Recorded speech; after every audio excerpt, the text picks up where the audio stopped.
আজকে খুবই সৌভাগ্যবান যে আমাদের সঙ্গে দীপকদা সংযুক্ত হতে পেরেছেন।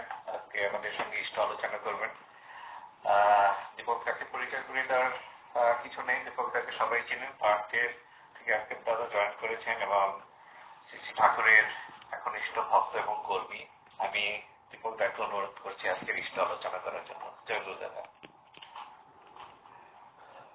জয় গুরু। জয় গুরু সবাইকে। পরম প্রেমময় পরম দয়া শ্রী শ্রী ঠাকুর অনুকূল চন্দ্রের চরণে আমার কোটি কোটি প্রণাম। পরমাত্মা জগৎ জননী শ্রী শ্রী পরমার চরণে আমার কোটি কোটি প্রণাম। পরম পূজ্য পাদ শ্রী শ্রী পদ্মার চরণে আমার কোটি কোটি প্রণাম। পরম পূজ্য পাদ শ্রী শ্রী আচার্য দেবের চরণে আমার কোটি কোটি প্রণাম। পরম পূজনীয় শ্রী শ্রী গোবিন্দাদার চরণে আমার কোটি কোটি প্রণাম। সৎসঙ্গ দেওঘর ঠাকুর পরিবারের প্রতি প্রত্যেকের প্রতি আমার আন্তরিক শ্রদ্ধা প্রণাম। এখানে যারা উপস্থিত হয়েছেন তাদের প্রত্যেকের প্রতি আমার রামলিত জয়গুরু, আমাদের ঋত্বিক দাদা, সুভাষ নন্দীদা, গুরুচরণ দা, ধনরাজ দা, সবাইকে আমার আন্তরিক শ্রদ্ধা এবং প্রণাম। আজকে এই উইকলি সৎসঙ্গে আমরা সবাই উপস্থিত হয়েছি ঠাকুরকে নিয়ে একটু আনন্দ করতে, ঠাকুরের গুণগান করা, এটাই আমাদের আনন্দ। তার গুণগান করাটা যদি আমাদের সত্যিকারের আমরা আনন্দ অনুভব করি, তাহলেই মনে হয় আমরা তাকে নিয়ে চলছি, তাহলেই আমরা ঠাকুরের মানুষ। কিন্তু আর জয়েন করে যদি আনন্দ না পাই, তাহলে আর ঠাকুরের মানুষ নই। তার গুণগানে আমাদের, তার সবকিছুতেই আমাদের আনন্দ হওয়া উচিত, এটাই আমরা বুঝি ঠাকুরের আদর্শ অনুযায়ী। তার সবকিছুই আমাদের ভালো লাগবে, তবেই আমরা নিজেকে উন্নত করতে পারবো। তার কোনো কিছুই আমাদের খারাপ নয়, সবকিছুই আমাদের জীবন বর্ধনের জন্য। তো আজকের দিনের যে প্রেক্ষাপটে এসে আমরা দেখছি ঠাকুর এমন একটা যুগে এসছেন যে আমাদের বিজ্ঞান এবং ধর্ম সবকিছু নিয়ে মানুষের একটা দ্বন্দ্ব সবসময়ই আছে। কিন্তু আজ বিজ্ঞান যেভাবে উন্নত হয়েছে, সেখানে ধ্বংসের দিকেও অনেকটা হয়ে যাচ্ছে, যেটা বিজ্ঞানের উন্নতি কুফল আর কি। আজকে বর্তমানে আমরা দেখতে পাচ্ছি বিশ্বে একটা যুদ্ধের চলছে আর কি, বিভিন্ন দেশ জড়িয়ে গেছে, বহু হাজার হাজার লোক, কত যে লোক মারা যাচ্ছে তার কোনো ঠিক নেই, কে যে কন্ট্রোল করবে এটা তারও কোনো ঠিক নেই। তো আমরা ঠাকুরকে নিয়ে চলছি এরকম একটা পরিস্থিতির মধ্যে। বিভিন্ন সময়ে এই বিশ্ব পৃথিবীতে যুদ্ধ হয়েছে বেশ কয়েকবার। তো দেখা যায় এরকম পরিস্থিতিতে আমাদের যদি এসেই যায়, আমরা যদি এফেক্টেড হই, তাহলে কি করে আমরা রক্ষা পাবো, এটা একটা বিরাট আমাদের শঙ্কা এবং প্রশ্ন। কিভাবে এই যুদ্ধ পরিস্থিতিতে আমরা রক্ষা পাবো। আমরা এমন একটা দেশে আছি, এখনো আমরা সেভ আছি বলা যায়, কিন্তু যদি ওই রকম পরিস্থিতি হয়, বোম্বিং শুরু হয় বিভিন্ন কারণে, আমরা কি করব তখন, এটা একটা বিরাট প্রশ্ন। এবং এরকম পরিস্থিতিতে যখন এই যে সেকেন্ড ওয়ার্ল্ড ওয়ার হয়, তখন ঠাকুরকে এই ধরনের প্রশ্নই করা হয়েছিল। অনেকেই ভক্তরা বলেছিলেন যে যারা যুদ্ধে বিগ্রহে এভাবে এফেক্টেড হচ্ছে, তারা কি করে তারা রক্ষা পাবে। ঠাকুর বলেছিলেন ইষ্টভীতি এমন একটা জিনিস, ঠাকুরের এটা একটা বিরাট অবদান যে তিনি আমাদের বাঁচার রাস্তাগুলো নিয়ে এসছে সহজ সরল ভাবে, আমাদের হাতে তুলে দিয়েছেন আমাদের কাছে, যেটা বৈদিক যুগ থেকে নানা রকম পদ্ধতিতে চলে এসছে। কিন্তু ঠাকুর আমাদের এই যুগে এসে সহজভাবে আমাদের কাছে বাঁচার রাস্তা তুলে দিয়েছেন। আমরা ঠাকুরকে গ্রহণ করে দীক্ষা নিয়ে যে পদ্ধতি আমরা বেসিক জিনিসগুলো ফলো করি, সেগুলো প্রতিটি সহজ পন্থা। ধর্ম বলুন, নিজেকে জীবনে উন্নত লাভ করা বলুন, জীবনের উদ্দেশ্য সার্থক বলুন, সবকিছুর জন্য তিনি যে পন্থা দিয়েছেন এটা হচ্ছে লেটেস্ট পন্থা আর কি, সহজ এবং সরল পদ্ধতি। তো এই পদ্ধতি আমরা যদি ফলো করি, তাহলে আমাদের জীবন রক্ষা হবে। তো এইরকম একটা প্রশ্নতে ঠাকুর বলেছিলেন ইষ্টভীতি একটা মহাযজ্ঞ আর কি, নিকুম্ভিলা যজ্ঞের মতো, অকাল মৃত্যু রোধ হয়ে যায়। তো তো ভক্তরা তখন জিজ্ঞাসা করেছিলেন যে ইষ্টভীতি এরকম যুদ্ধ চলাকালীন সময় মানুষের তো থাকার কোনো ঠিক নেই, বম্বিং হয়ে ঘর বাড়ি উড়ে গেছে, সবকিছু খাবার দাবারের ঠিক নেই, কি করে সে ঠাকুরকে ইষ্টকে নিবেদন করবে পয়সা বা কোনো খাদ্য। তো ঠাকুর বলেছিলেন যে কিছু যদি না থাকে তাহলে গাছের ফুল হাতে নিয়ে নিবেদন করবে ঠাকুরকে। তো তখন বলা হয়েছে যদি গাছের ফুলও না পায় কি করবে? ঠাকুর বললেন গাছের পাতা দিয়ে করবে। পাতা না থেকে তো হাতে একটু জল নিয়ে ঠাকুরের ইষ্টভীতি মন্ত্র জপ করে নিবেদন করবে। তখন বলা হলো জলও যদি না পাওয়া যায় তাহলে কি করবে? বড় প্রশ্ন এটা, কারণ যুদ্ধ বিগ্রহের সময় কোনো কিছুরই তো খাবারের কোনো ঠিক নেই।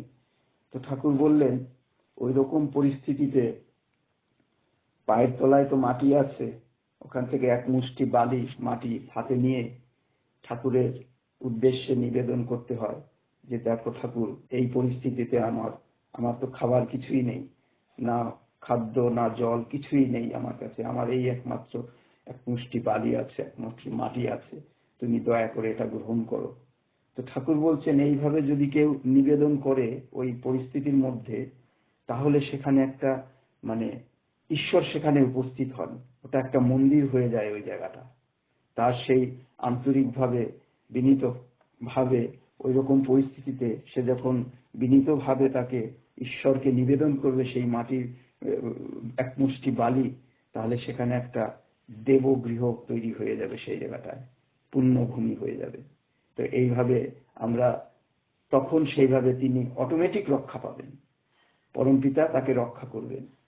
আমাদের মধ্যে যদি সেই ভক্তি ভালোবাসা যদি থাকে, বিশ্বাস থাকে, তো বিশ্বাস ভালোবাসা এটা একটা পরম জিনিস, যেটা আমি আরো উদাহরণের মাধ্যমে দিতে চেষ্টা করব যে আমরা যে কিভাবে আমরা এই ঠাকুরের কৃপা লাভ করতে পারি একটা পরিস্থিতির মধ্যে দিয়ে।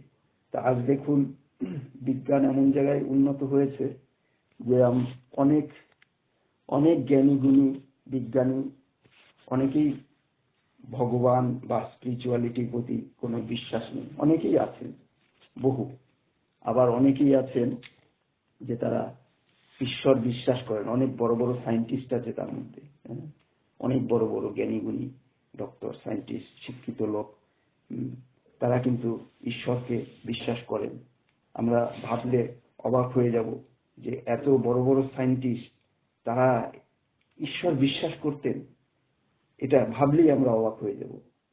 তো আমি একটা ইনসিডেন্ট এখানে আমি তুলে ধরবো এটাই বোঝানোর জন্য যে যে আমাদের ভারতবর্ষ একটা দেবভূমি।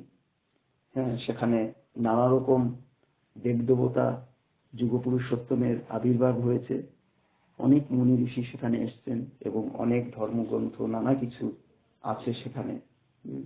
তো দেখা যায় যে একটা সময়ে চেন্নাই একটা ঘটনা আমি তুলে ধরছি। মাদ্রাজে চেন্নাইয়ের একটা সমুদ্র সৈকতে একটা ভদ্রলোক, সৌম্য দর্শন একটা ভদ্রলোক, ধুতি পরে পাঞ্জাবি পরে গায়ে একটা চাদর দিয়ে সমুদ্র সৈকতে বসে একটা গীতা পাঠ করছেন। তো গীতা পাঠ করতে করতে হঠাৎ করে একটা ইয়াং ছেলে ওখানে হাজির হয় সমুদ্রের ওখানে। তো সে একটু বিজ্ঞান মনস্ক, মানে ছেলেটা, সে বিজ্ঞান নিয়ে পড়াশোনা করে, রিসার্চ করে। তো সে তাকে ওই রকম গীতা পড়তে দেখে সে জিজ্ঞাসা করেছে যে আপনি এই আজকের এই বিজ্ঞানের এত উন্নতি, এরকম একটা পরিস্থিতির মধ্যে আপনি এটা কি করছেন? এটা কি করছেন? এটা কি পাঠ করছেন আপনি? এটা তো সেই পুরনো আমলের একটা পুরনো মানধাত্তা একটা জিনিস, কি করে আপনি আজকের দিনে এটা পাঠ করছেন? তখন সেই ধুতি পাঞ্জাবি পরা ওই ভদ্রলোক সে দেখেন যুবকটিকে জিজ্ঞাসা করে যে তুমি কি গীতা পাঠ করেছো? তুমি কি জানো গীতা কি? তো তো ছেলেটি বলল যে অবশ্যই আমি জানি। হ্যাঁ, ওর মধ্যে কি আছে? ওর মধ্যে একটা কাল্পনিক কথাবার্তা ছাড়া তো আর কিছু নেই। হ্যাঁ, তো তখন ওই সৌম্যদর্শন ব্যক্তিটি শান্তভাবে তাকে বলেছিলেন, তাকে বলেছিলেন যে কি বলে, তিনি তাকে বললেন যে তুমি কি করো? তখন সে বলছে আমি আমি রিসার্চ করি, সায়েন্সের উপরে রিসার্চ করি। হ্যাঁ, আমি বিক্রম সারাভাই যে বিজ্ঞান ইনস্টিটিউট আছে সেখানে আমি রিসার্চ করি। তখন ওই ভদ্রলোক, তখন তিনি ভদ্রলোকটা হঠাৎ করে ওইটুকু বলতে বলতে দুটো গাড়ি আসলো ওখানে। দুটো গাড়িতে, একটা গাড়িতে কয়েকজন কমান্ডো গান নিয়ে এসছে, আর একটা গাড়িতে পুলিশের বড় বড় অফিসার। তো তারা এসে আসার সঙ্গে সঙ্গে দরজা খুলে দিলেন। ওই ভদ্রলোক উঠে ওই গাড়িতে উঠলেন।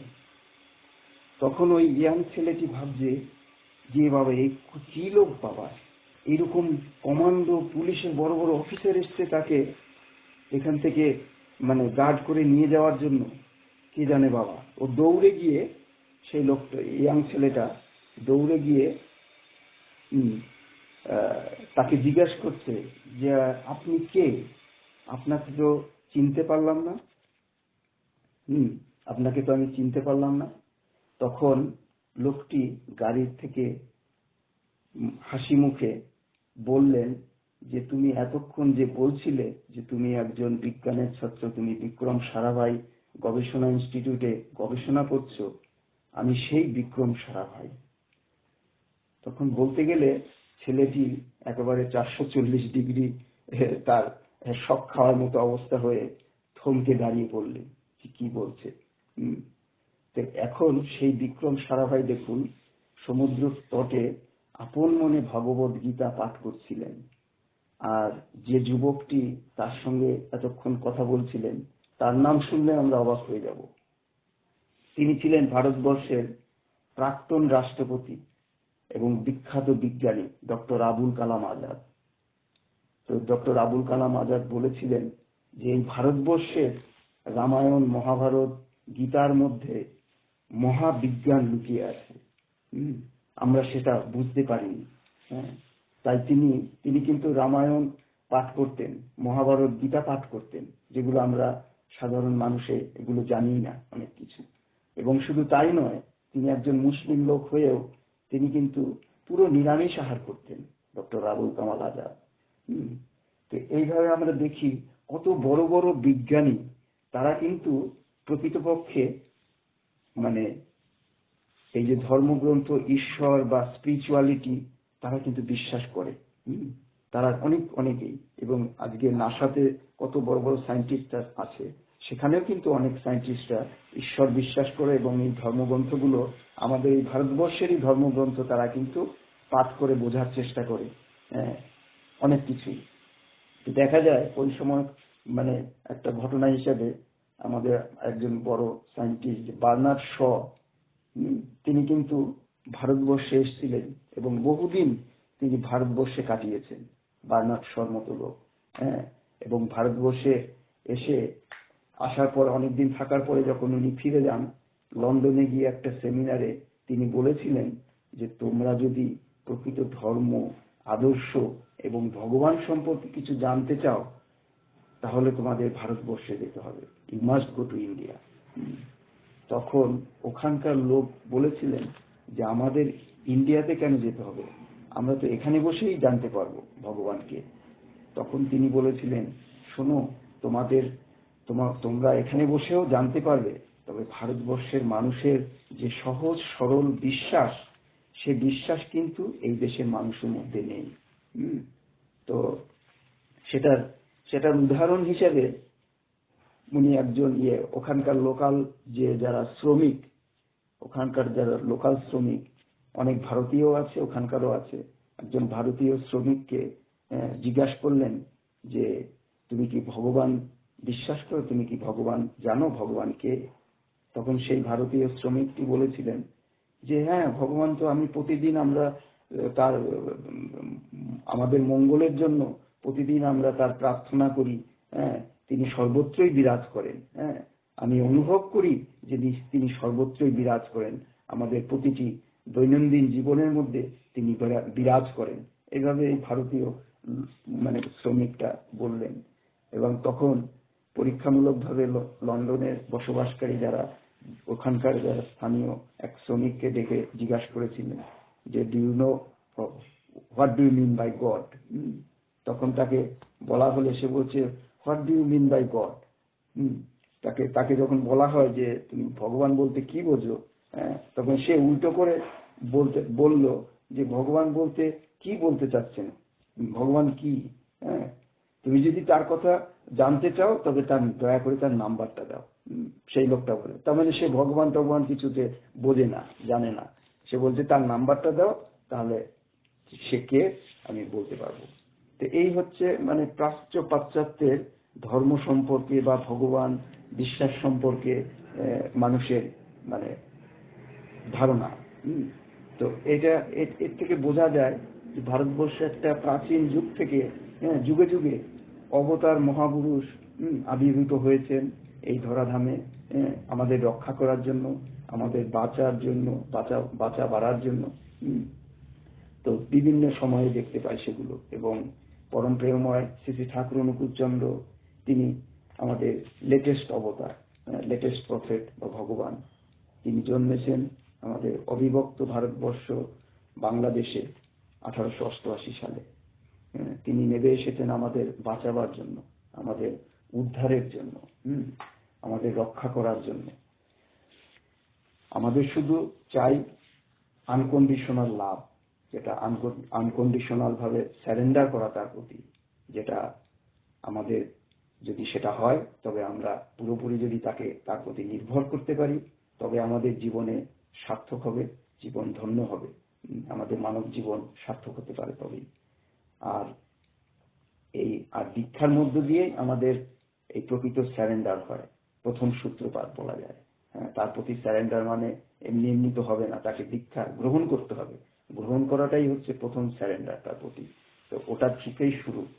দীক্ষা মানে মাথা নত করার অভ্যাস, দীক্ষা মানে জন্মান্তর, দীক্ষা মানে আমাদের জীবনটাকে উপযুক্ত একটা ড্রাইভারের হাতে নিজেকে সঁপে দেওয়া।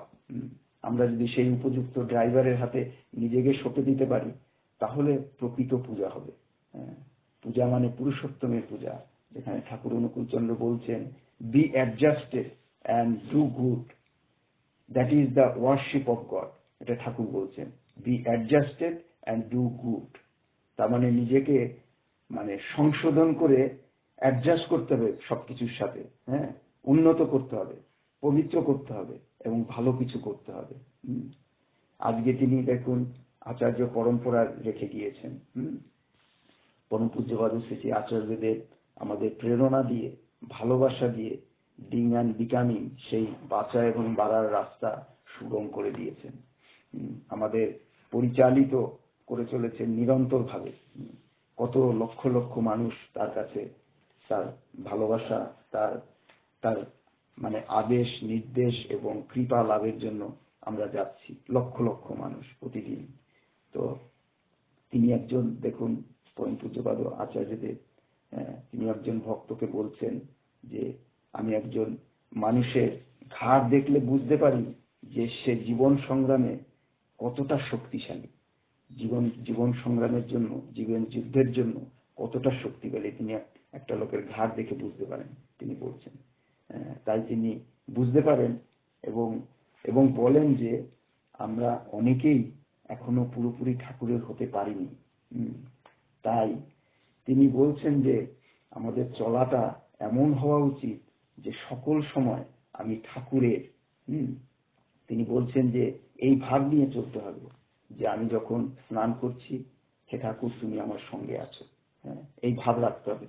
আমি আহার করছি, তুমি আমার সঙ্গে আছো। আমি বসে আছি গল্প করছি, তখনও তুমি আমার সঙ্গে আছো। আমি যখন অফিসে কাজ করছি তখনও তুমি আমার সঙ্গে আছো, তখনও আমি তোমার।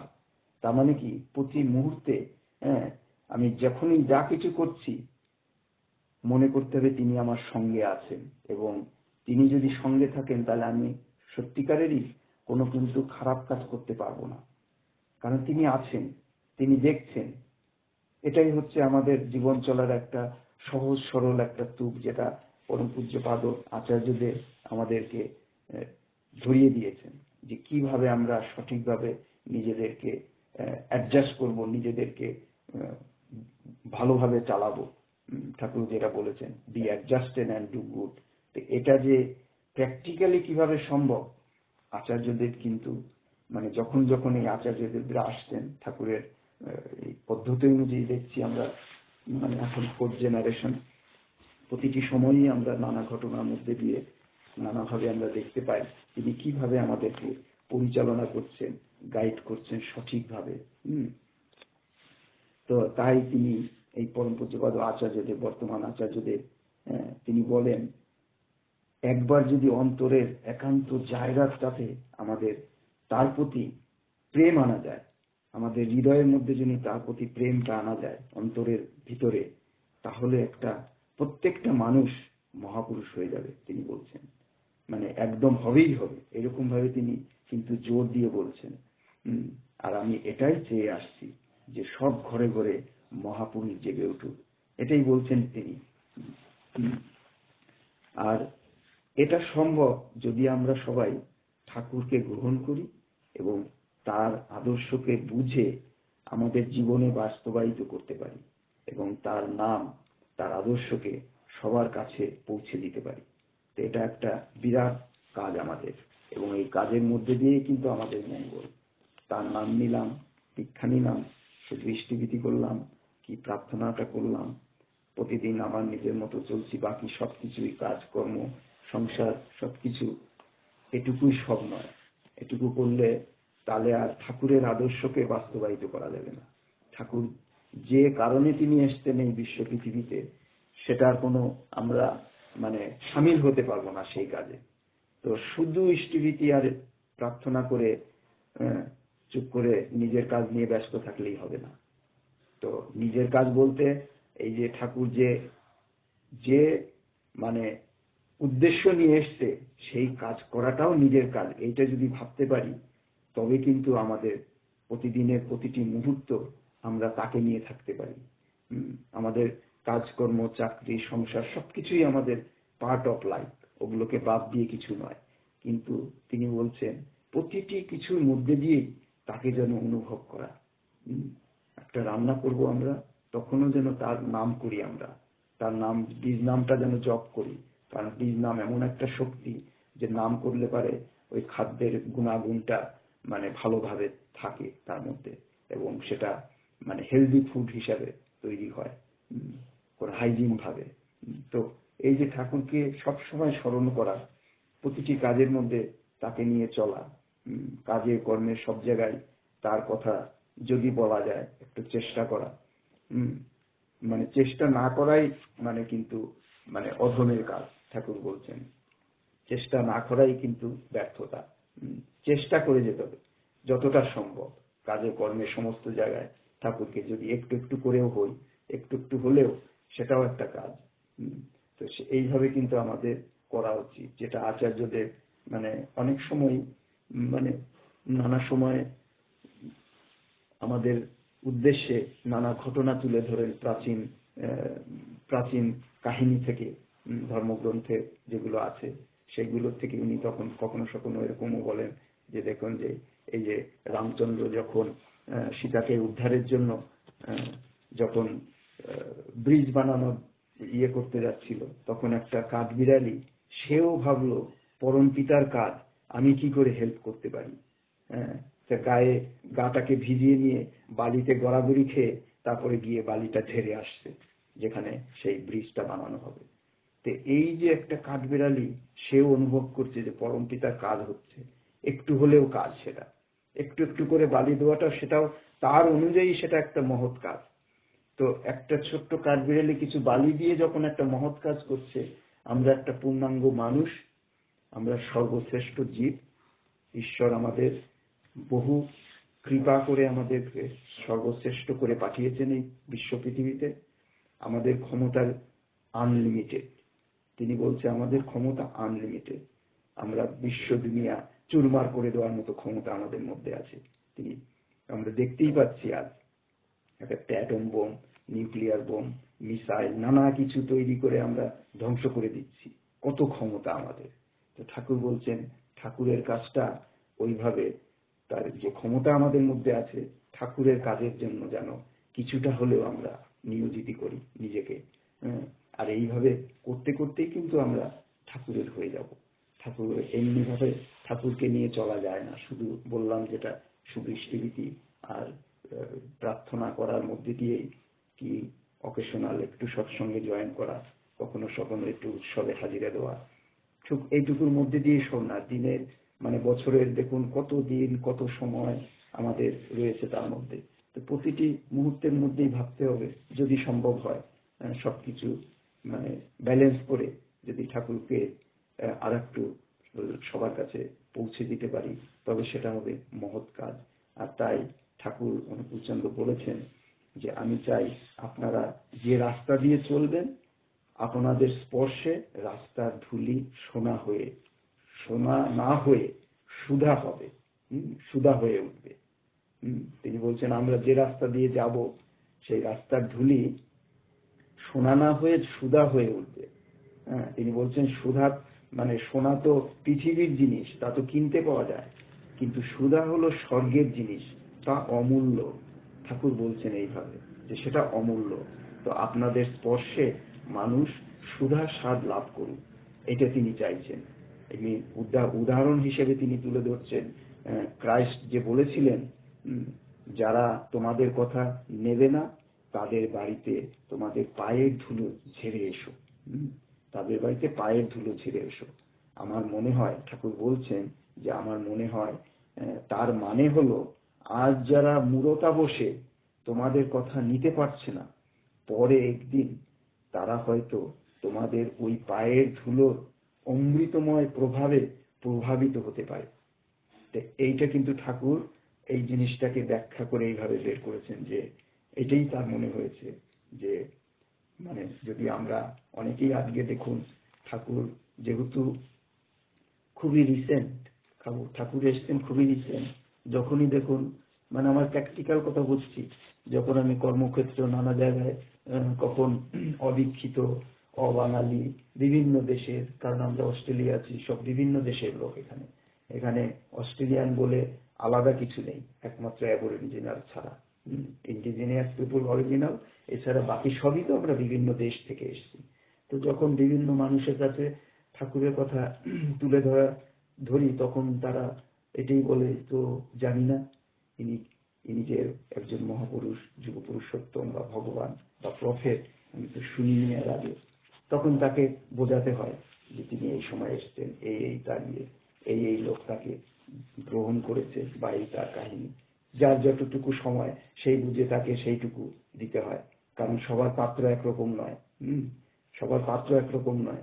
বেশি বেশি যদি ছোট পাত্রে দেওয়া যায় তো ভেঙে পড়ে যাবে। তো পাত্র বুঝে আমাদের সেই বুঝে দিতে হবে, যে কতটা নিতে পারবে, কতটা সময় আছে সেই বুঝে। সময় থাকলে নিশ্চয়ই বেশি কিছু বলে ব্যাখ্যা দিয়ে ঠাকুরকে প্রতিষ্ঠা করা যায়, বোঝানো যায়। তো এইটা কিন্তু ঠাকুর চেয়েছেন যে আজ যেহেতু নতুন একটা সময়ে ঠাকুর এসছেন, যখন খুবই লেটেস্ট, অনেক মানুষ জানে না, লক্ষ লক্ষ কোটি কোটি মানুষ জানে না।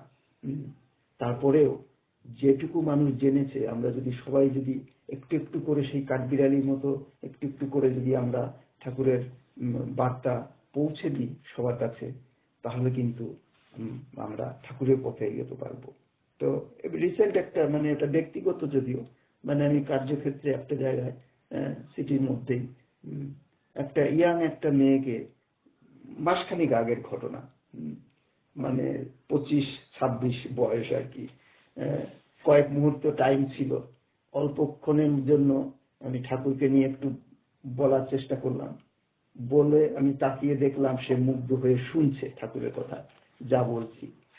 যখন সময় আর নেই, লাস্ট মুহূর্তে সে আমার থেকে ডিটাচ হয়ে যাবে, তখন আমি তার নাম্বারটাও নিলাম, ফোন নাম্বারটা, কি তাকে আমি এই উৎসব আছে সেটাও বলে দিলাম, কারণ এটা আমার আর একটা ওয়ে, কি সামনে উৎসব আমার, তো সুতরাং সেটা দিয়ে আমি শুরু করতে পারি।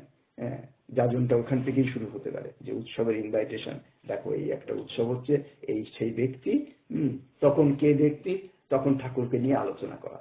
অনেক সময় হয় কি বলা যায় না, তা কোনো এমন কোনো পয়েন্ট আসে না কথা বলতে বলতে যে ঠাকুরকে তুলবো, ঠাকুরের কথা বলবো, তখন এটা কিন্তু আর একটা অপশন, যে উৎসব আছে, তুমি যদি আসো আমরা খুব আনন্দিত হব, এটা একটা স্পিরিচুয়াল ইভিনিং।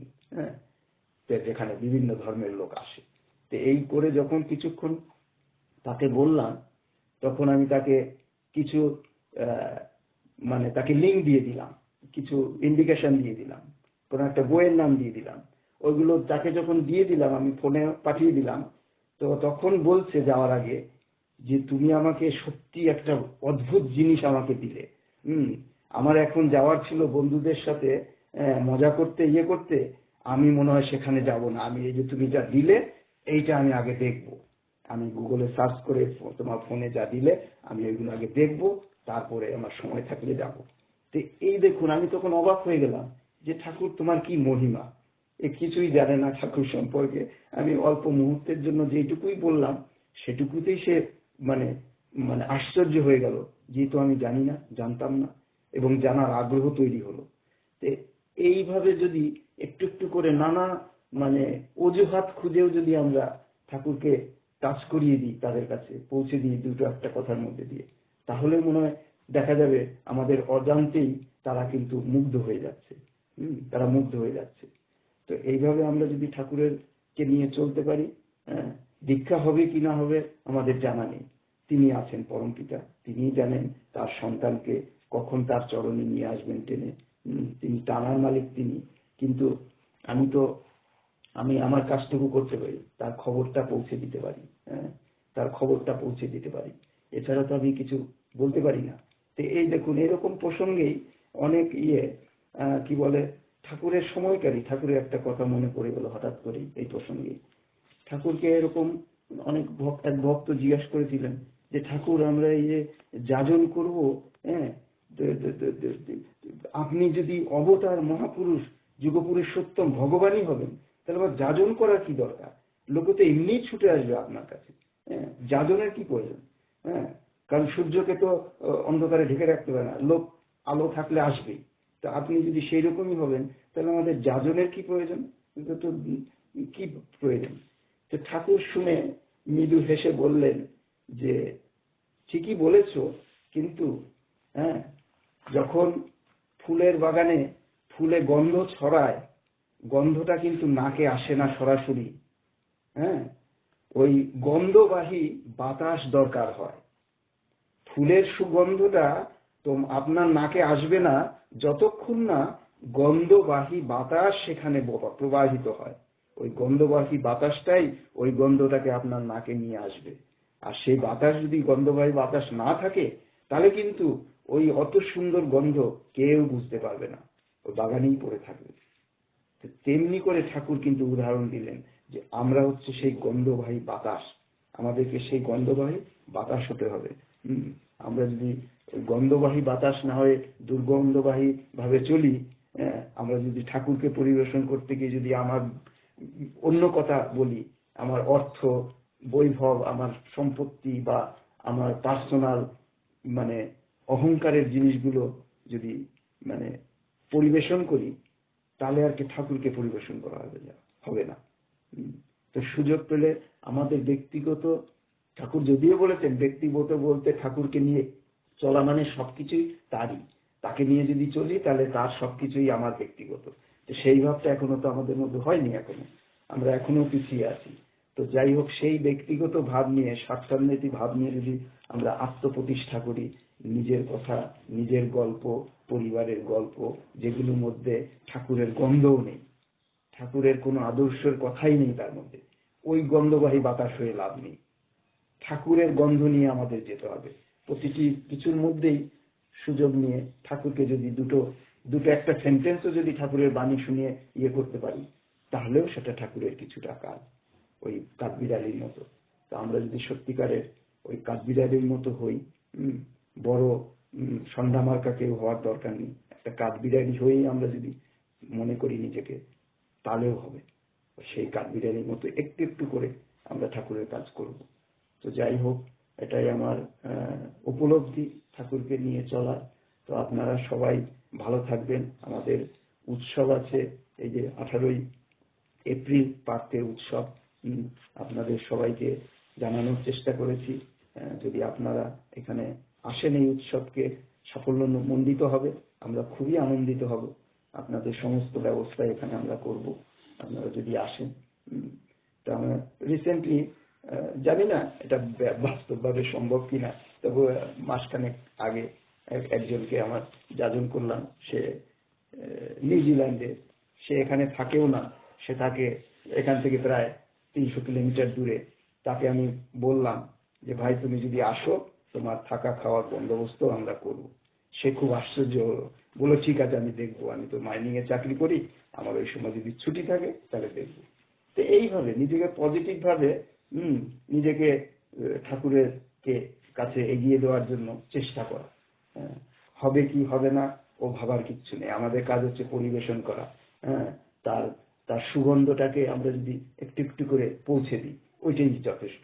আর তার জন্য নিজেকে তৈরি থাকা, যে আমি ঠাকুরের কাজ করব এইভাবেই যতটা সময় পাই। সবকিছু, বাড়ি ঘর পরিবার সবকিছু, কর্মক্ষেত্র সবকিছু বাঁচিয়ে সবকিছুর মধ্যে দিয়ে যদি একটু একটু করি, তাহলেই আমাদের ঠাকুরকে নিয়ে চলাটা সার্থক হবে, আমরা এগোতে পারবো তার রাস্তায়। তো জয়গুরু সবাইকে।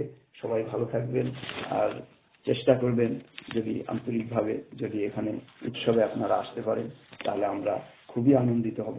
আপনাদের সবাইকে নিয়ে আমরা একটা বিরাট উৎসবের সাফল্যমণ্ডিত হতে পারে আমাদের উৎসব। জয়গুরু। জয়গুরু সবাইকে। সবাই ভালো থাকবেন। জয়গুরু। বন্দে পুরুষোত্তম। বন্দে পুরুষোত্তম।